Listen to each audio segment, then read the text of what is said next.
A very common area often discussed within golf coaching is this kind of concept of nature versus nurture. So in many ways, the actual issue becomes really how that question is framed.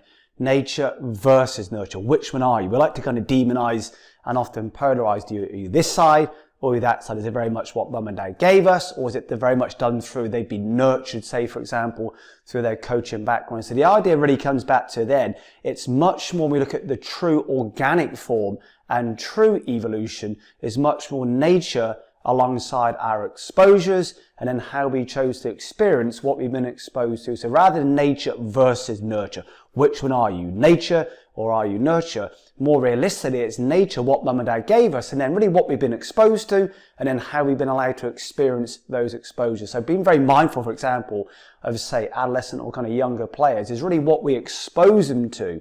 Training, behaviors, nutrition, sleep, movement, for example, some of many.